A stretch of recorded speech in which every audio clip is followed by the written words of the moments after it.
My name is Lyra Vance, and most of my life, people have looked at me and seen nothing worth noticing.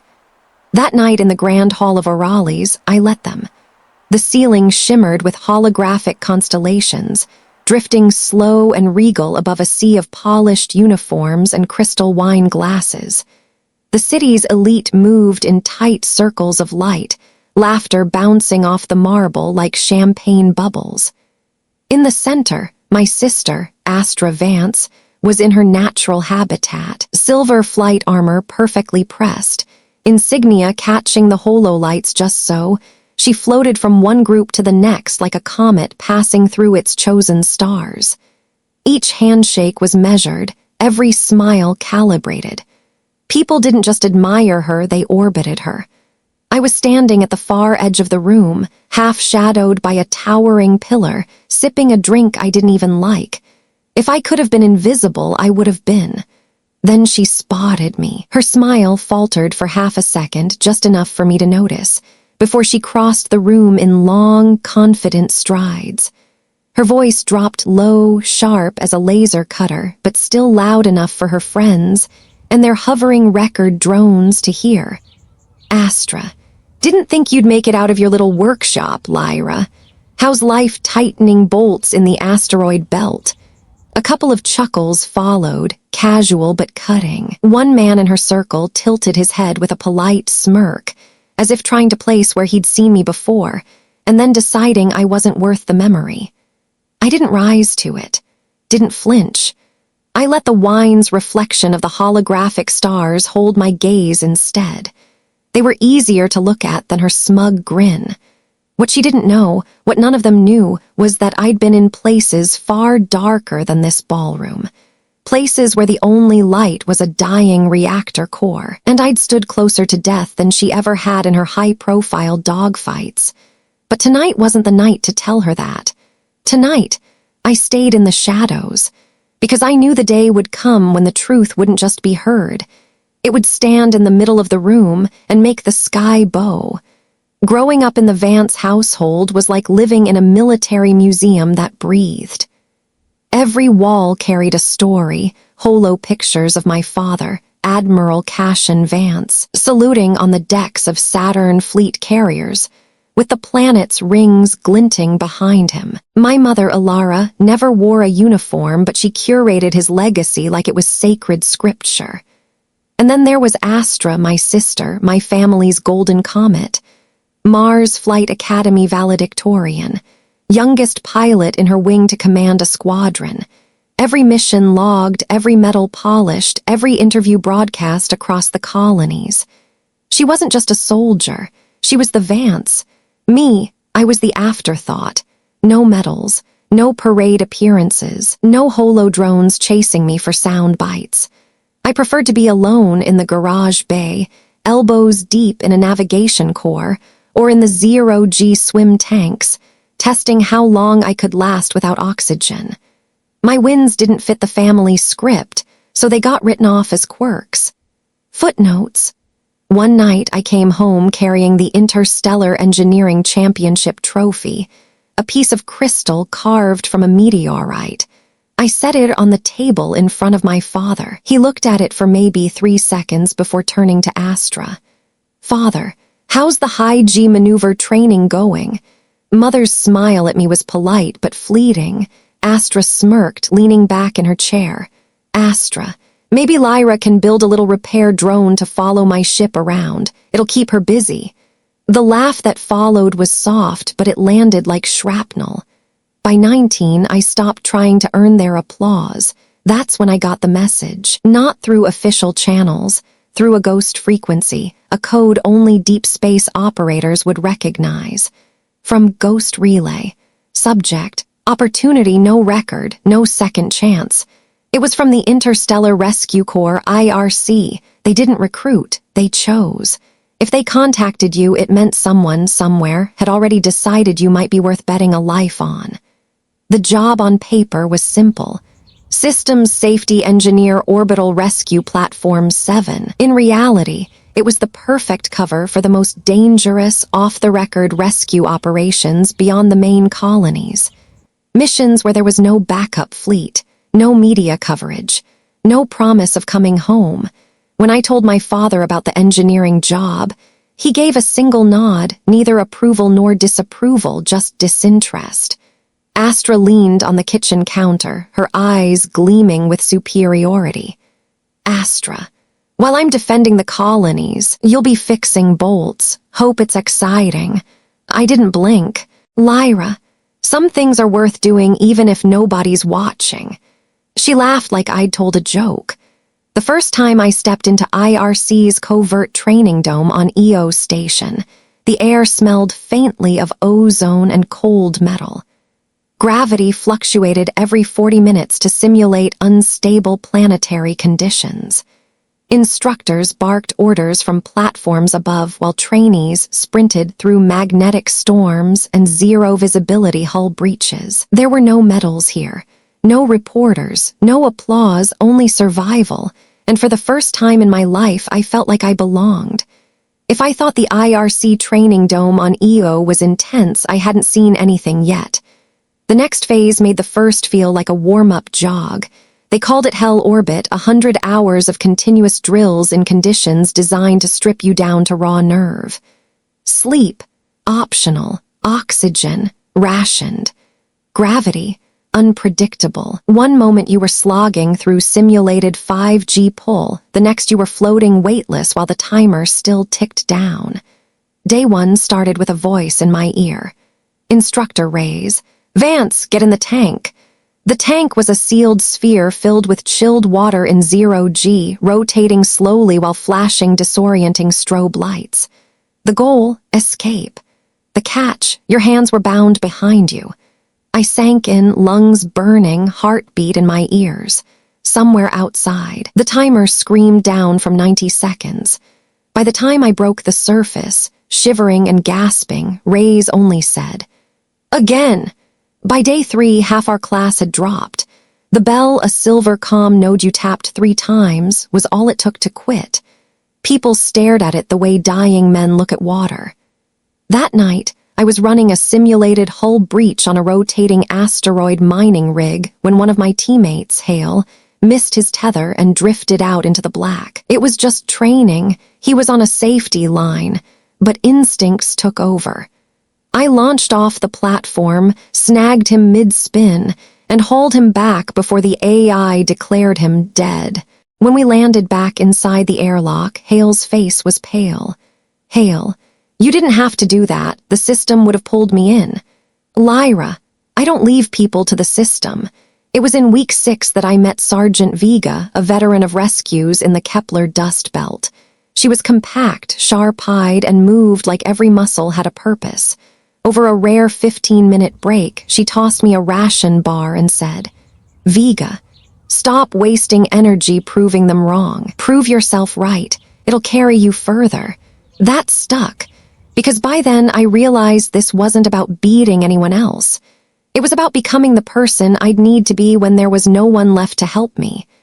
The final trial was a 20-hour live sim called Dead Zone, an unlit freighter drifting through a debris field, life support at 11%, hull compromised. No comms, no backup, just you, your team, and the sound of the ship creaking like it wanted to tear itself apart. When we finally staggered out of the airlock at the end, eyes red, limbs shaking, the instructor's nod was almost imperceptible, but it was all the validation we were going to get. Officially, I was now a systems safety engineer assigned to Orbital Rescue Platform 7. In reality, I was one of the youngest operatives cleared for Black Zone extractions. My files still read Engineering Division. My family still thought I tightened bolts in the asteroid belt. And that was exactly how I wanted it. Because the less they saw coming, the harder the truth would hit when it finally arrived. 6 years into my engineering career, I got the ping. The rescue alert came through the black channel, the one that never lit up unless everything had gone to hell. Priority, Vega 3//barrier zone. Details were brief. a Mars-based patrol squadron trapped in the atmosphere of Colony Vega 3 during a rare magnetar storm. Reactor failure imminent. No safe extraction routes. Our job? Get them out before the storm cooked every cell in their bodies. The Aegis Dawn, our dropship, burned into Vega 3 thin sky like a shard of obsidian. Inside, the cabin rattled with turbulence. The storm outside was spitting blue arcs across the hull. My HUD glitched twice before stabilizing. Vega over comms. Radiation spike in Sector 3. If we wait, they're toast. Lyra. Then we don't wait. I split the team. Vega would take 2 operators through the southern maintenance tunnels, while I led the main approach straight through the storm's choke point, a route so narrow that one wrong thrust would grind us into the colony wall. The first glimpse of the stranded squadron was through a haze of ionized dust. Their comms were dead, but I could see them through the cracked canopy of their docking bay.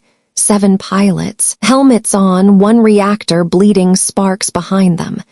We breached the outer hatch with a thermal cutter, heat and static crawling over my skin. As soon as I stepped inside, one of the pilots turned, and even through the tinted visor I knew. The stance. The way her shoulders squared against the chaos. Astra, my sister, was here, and she was looking death in the face. For a heartbeat, instinct screamed to call her name, but protocol and the mask over my face kept me silent. Lyra to squad. Move! Follow the light strips. Stay between the lines, magnetar discharge will fry you in seconds. We guided them through the storm, leapfrogging cover points. Twice, bolts of blue plasma slammed into the wall meters away, making the metal shriek. I kept Astra in my peripheral vision the entire time. She stumbled once when the ground quaked, and without thinking I caught her arm, steadying her before shoving her forward. The final sprint to the extraction point was chaos, debris raining from above, the storm howling like it had teeth. One by one, we shoved them into the dropship, sealing the hatch as the last arc of energy struck where we'd been standing. Minutes later, we were clear of Vega 3 atmosphere. The rescued pilots slumped in their seats, exhausted but alive. Only when we docked with the main rescue platform did I see her again. Astra removed her helmet, hair damp with sweat, face pale. She didn't even glance my way, didn't know the masked figure in black armor was her sister. To her, I was just another nameless rescuer in a storm she'd barely survived. And that was fine, because if the truth was going to come out, it wasn't going to be here. It was going to be in the one place she least expected it, under lights she thought belonged only to her. The invitation came 3 weeks later, routed through my civilian inbox, the one I barely checked, from Lyra Vance. Subject, for the family. Astra was being promoted to colonel, and the celebration would be at the Orales Grand Hall, same gilded chamber where I'd once been the shadow in the corner. My first instinct, delete it. But the follow-up message from my mother was shorter and heavier. It would mean a lot if you came, Lyra, please. So I went. The Grand Hall was exactly as I remembered. Marble floors polished to mirror shine, holo chandeliers projecting shifting constellations overhead.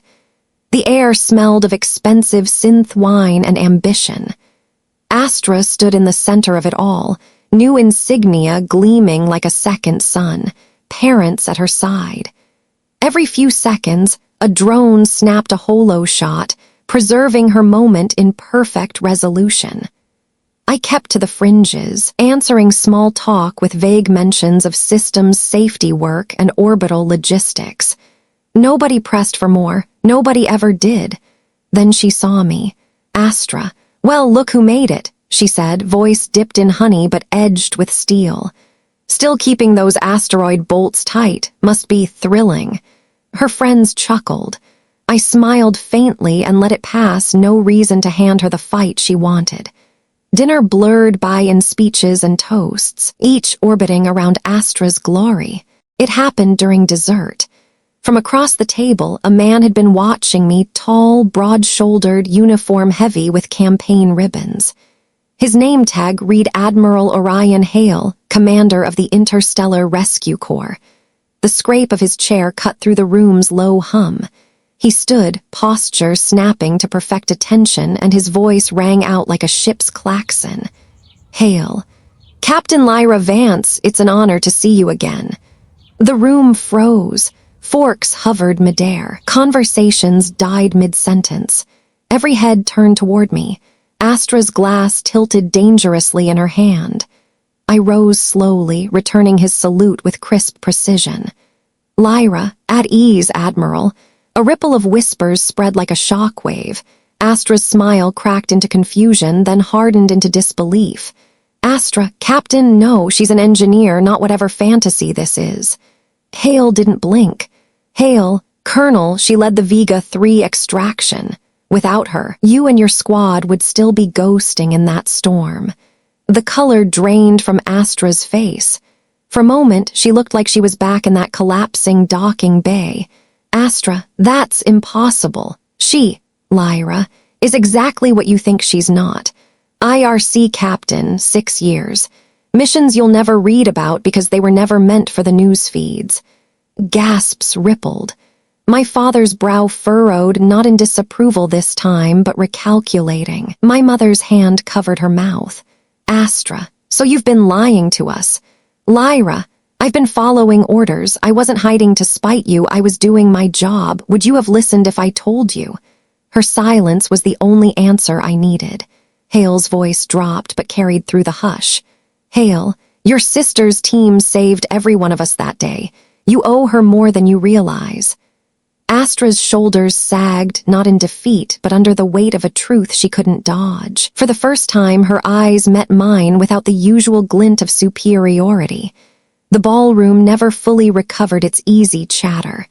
I stayed until the final toast, long enough to hear my father's voice, low but steady, at my shoulder. "Father, Captain Vance." No sarcasm, no doubt, just acknowledgement. And for me, that was enough.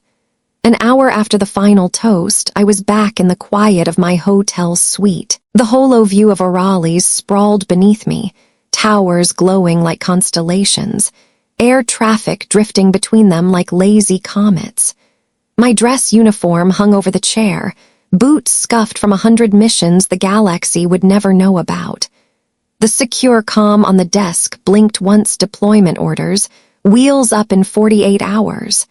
Before leaving the city, I made one stop. The Vance home looked exactly as it always had, neat, orderly, a place where nothing ever seemed out of place except me. My father was already in the driveway, coffee mug in one hand, morning chill curling around his breath. For a moment, he just studied me, as if I were a report he needed to read twice to believe. Then he extended his hand and pulled me into a brief, solid embrace. "Father, proud of you." It was awkward, but it landed. Inside, my mother went straight into the kitchen, fussing over coffee and breakfast like she could make up for years in a single sitting. She asked about my work, without dancing around it this time, though I could see the questions she didn't ask pressing against her lips. Footsteps on the stairs. Astra appeared, hair still damp from the shower, wearing a simple flight jacket instead of her glittering uniform from the night before. She paused in the doorway, eyes scanning me like she was still trying to reconcile the sister she thought she knew with the one who'd stood in the grand hall. Without a word, she crossed the kitchen and set a hand on my arm. Her voice had lost its edge. "Astra, be careful out there." I held her gaze. "Lyra, always, no apologies, no promises of sisterly bonding, just a start." 2 mornings later, I boarded a C-17 under a sky streaked with the first light of dawn. The engines roared, drowning out the city. Somewhere over the horizon, another mission waited, another storm to walk into. And as Orales shrank below, I realized the truth. It didn't matter who finally saw me, because I had always been exactly who I was meant to be. The C-17's cargo bay was dim, lit only by thin strips of red along the floor. The The steady vibration of the engines was a sound I'd long since learned to read: speed, altitude, heading without even looking at a display. The secure tablet on my lap flickered to life. Mission brief. Classified / level Omega. Target zone, Erebus Rift, Kepler 452 system. Objective: recover priority asset alive. No names, no details, just coordinates deep in the black and a deadline. Vega leaned over from the jump seat beside me, her helmet cradled in her lap. Vega, Erebus Rift, that's a graveyard. You sure we're not being sent to disappear? I gave her a thin smile. Lyra, we've been disappearing for years. This time, we just know the coordinates. Hours later, we were dropping through the rift's murky atmosphere, lightning crawling horizontally across clouds the color of ash. In the distance, the silhouette of a derelict research station drifted in orbit, its lights dead, its hull fractured like bone. The comm cracked with a burst of static before a distorted voice came through. Unknown. Vance, if that's you, they know you're coming, and they're not alone. Vega shot me a look. I tightened the straps on my harness, because whatever waited in Erebus Rift wasn't just another rescue. It was personal. The Aegis Dawn latched onto the derelict station with a hollow metallic thud.